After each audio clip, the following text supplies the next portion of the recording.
When we were doing the bear grabs, I had mentioned that there is the possibility that the person could pick you up in the attempt to abduct you. Now this could be picking you up over the shoulders from the front, or this can be the person coming in from behind you and picking you up. So if we are covering the point where the person is picking you up from the front, again, same thing can apply. They can pick you up from over the arms, or they can pick you up from under the arms. Now, when it comes to from the front, your arms are going to play a big difference in how you essentially defend yourself against this person, depending on whether my arms are available or not. So if we go with the first option where they pick me up where my arms are tucked underneath, you have to understand that when they do pick me up, I don't have the ability to strike the head. I don't have the ability to really do any sort of serious strikes other than possibly grab onto the side from here. I do have the opportunity, however, to use my mouth and my head if I need to put some damage up on the face. Again, I mentioned that you could bite on the neck, the ears, the cheek. If you want to nudge them a little bit with your head and kind of do like a side headbutt, you have that opportunity as well. But you have to understand that I don't have those hands free, so you can't depend on that aspect. The biggest thing when someone picks you up from the front, however, is I want to get heavy with this. I don't want to just let them pick me up. As soon as I feel that they're starting to pick me up,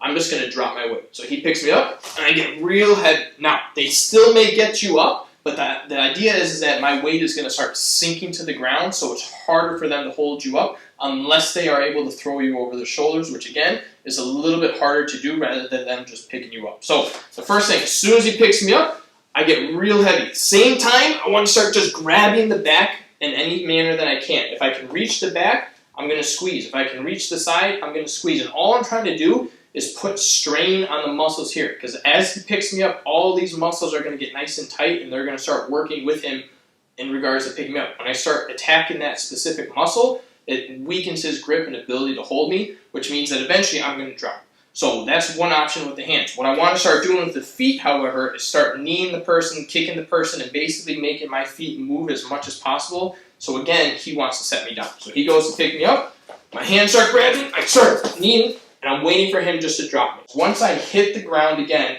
I'm instantly going into attack mode. Start striking the face, start throwing your knees, start stopping on the foot. Don't allow them to get that opportunity to lock their hands up again a second time. I'm doing the damage we need to do, and then we get back out. So all together, he grabs, pick me up from the front, grab it, pick it down, I strike, and I'm instantly out. If, when we drop, he decides to just grab me but not pick me up, and he's just having a nice tight bear hug, then we just simply go into the technique that we went over a couple weeks ago of the bear hug from the front. If he's picking me up from the front, but this time it's underneath my arms, okay? As he, again, goes to pick me up, the difference is now I have my hands available. So instead of grabbing the side here, I'm going to instantly start striking the side of the head. I can grab the head if I need to. I can start squeezing on the ears. Again, I'm trying to just put some pain and pressure up here so that he wants to put me back down.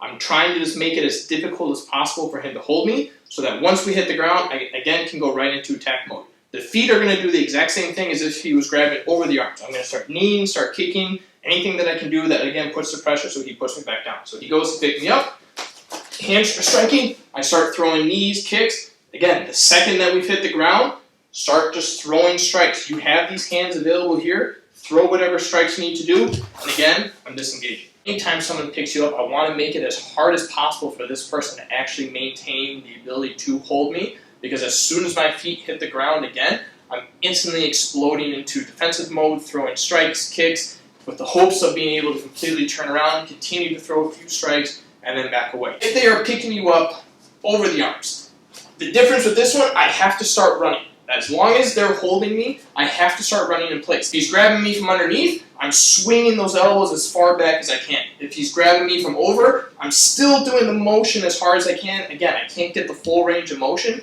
but I'm not as worried about that. I'm worried on just keeping the constant motion and pressure going because it's going to make this grip harder to hold, which in turn makes it harder for him to hold me. My feet are doing the same thing either way. You are running in place. Now, you have two options for doing this. You can literally run and kick back with your heels as you're running, or kick back with the sole of your foot. Either way, I'm aiming for the thighs and the knees, and again, I'm running and kicking as hard as I can until this person puts me down. So if he picks me up from over the arms, I'm just running, and we're doing that until they set me back down. If he grabs me from underneath, same thing, until he sets me back down. I'm instantly turning and attacking this person because, again, the grip is loose, he's off balance, he's not ready to pick me back up again, nor is he expecting me to continue fighting. His mindset is, I've hit the ground, he's going to tighten me up and pick me back up a second time. But instead, we hit, I'm instantly turning, striking, kicking, whatever I need to do, and you're getting out of it. And again, as a reminder, if you hit and he does tighten you up immediately but doesn't pick you back up, well then we just follow with the techniques that we've gone over previously. If I feel like this person is starting to pick me up, and you're going to be able to tell because you're going to feel their weight drop a little bit, and then you're going to start feeling the pressure as they're picking you back up. One option that you have, and I've seen videos of people, and I've learned from instructors that have said to use both feet. I prefer to use one just because it keeps me in better balance, and it's better prepared for me when I land, then I can turn and attack right away rather than having both my feet tied up. But the idea is that if I feel that pressure going, you're going to take one foot and simply just hook it behind their leg. Now, I'm not going to do anything else. I'm going to let him grab as tight as he can. All I'm going to do is hook my foot. When he goes to pick me up, go ahead. You physically can't. Now, even if he's able to get me up a little bit, you're talking maybe an inch or so. Whereas if my foot's not there and he goes to pick me up, there's nothing stopping him. Okay? So if I feel that motion before, let's say I'm trying to defend this, I feel him load me up, just trap that foot. He's going to put all his energy again into trying to pick me up. Go ahead. As soon as I feel that energy stop, I get real heavy again and I start attacking. Don't spend too much time striking the person. Just do the damage I need to do. I get out of the situation alive, and we're good to go.